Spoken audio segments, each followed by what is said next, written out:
BJP join कर रहे हैं सर। अगर ऐसी कोई बात होगी सबसे पहले मैं आप लोगों को सर हम स्वीकार नहीं कर रहे हैं। कह रहा हूँ। अभी तो मैं तेरहवीं में जा रहा हूँ, आप लोग तो भी चलना, चलिए मेरे साथ।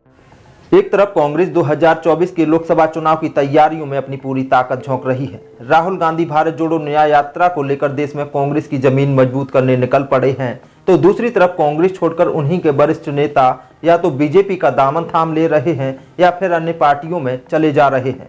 मतलब साफ है कि कांग्रेस को झटके पर झटका उन्हीं के पार्टी के नेता दे रहे हैं। चुनाव से ठीक पहले ही कांग्रेस के नेता पार्टी को छोड़ना शुरू कर देते हैं। कांग्रेस के कई पूर्व सीएम जैसे कि captain Amarinder Singh, Ghulam Nabi Azad, N Biren Singh, Narayan Rane, MS Krishna, Shankar Singh Vaghela, Pema Khandu और अशोक चौहान जैसे नेताओं का भी पार्टी के शीर्ष नेतृत्व से भरोसा समाप्त होता नजर आया। ऐसा लगने लगा है कि भाजपा का सपना कांग्रेस मुक्त भारत हो अपना साकार होने वाला हो। अब एक बार फिर मध्य प्रदेश में 4 साल बाद ज्योतिरादित्य सिंधिया के बाद कांग्रेस के कद्दावर नेता कहे जाने वाले पूर्व मुख्यमंत्री कमलनाथ की भाजपा में एंट्री हो सकती है।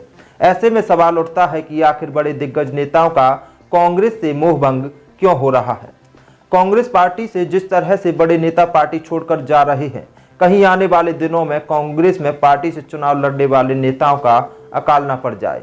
ऐसे में कांग्रेस को भारत जोड़ो न्याय यात्रा के बीच खुद की पार्टी को बचाने के लिए जद्दोजहद करनी पड़ रही है।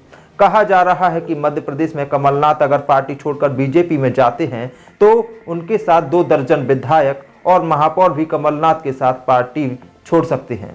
अभी फिलहाल जीतू पटवारी सहित कई अन्य नेताओं ने कमलनाथ के भाजपा में जाने पर विराम लगा दिया है।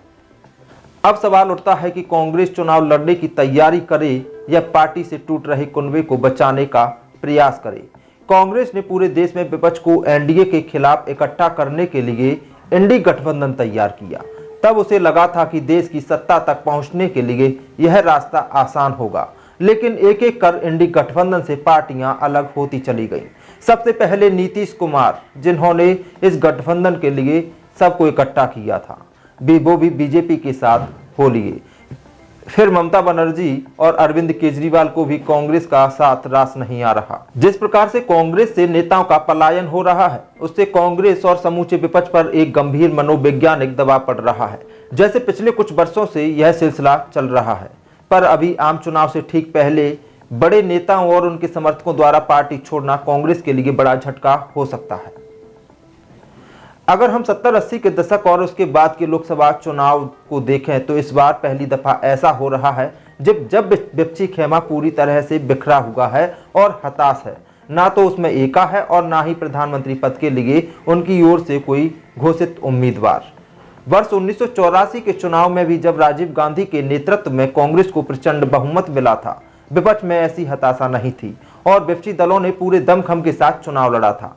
पुराने लोगों को याद होगा कि चंद्रशेखर ने 1983 में देशव्यापी पदयात्रा की थी। यह बात और है कि चंद्रशेखर अपनी सीट से चुनाव हार गए थे। अटल बिहारी वाजपेयी समेत भाजपा के वरिष्ठ नेता पराजित हो गए थे। बाद के चुनावों को भी देखें तो विपक्ष का हाल आज की तरह नहीं था। राजनीतिक दलों में उतार चढ़ाव का दौर तो आता ही रहता है। जब कोई पार्टी संघर्ष और संकट से गुजर रही होती है तो फूट पड़ना स्वाभाविक सी बात है, लेकिन 2014 के बाद विचित्र स्थिति बनी हुई है कि कांग्रेस से टूटकर कोई दल नहीं बना है और ना ही बड़ी संख्या में एक साथ नेताओं का पलायन हुआ है।